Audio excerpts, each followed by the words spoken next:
In this video, I'm going to show you how to mix concrete properly for your small DIY projects so you get strong, durable results every single time without wasting materials or making a mess.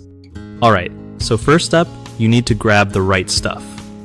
Portland cement, sand, and gravel are the basics, plus clean water. The classic mix ratio for small projects is 1 part cement, 2 parts sand, and 3 parts gravel. Measure everything out by volume, not weight, because it's way easier when you're working on small jobs in your backyard. Start by mixing the dry ingredients together until they're evenly blended so your concrete cures properly.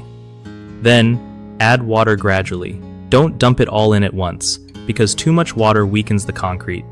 You want your mix to feel like thick oatmeal, not soupy or dry.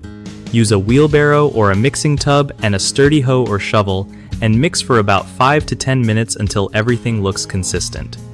When you pour it into your mold or form, tap the sides gently to get rid of air bubbles and help it settle. Let it cure by keeping it moist for at least a few days.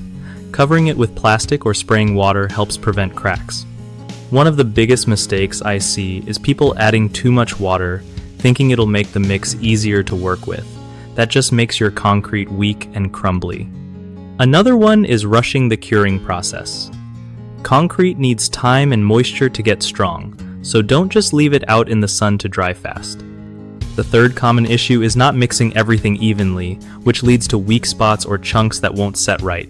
Taking the time to blend your dry materials well before adding water solves that.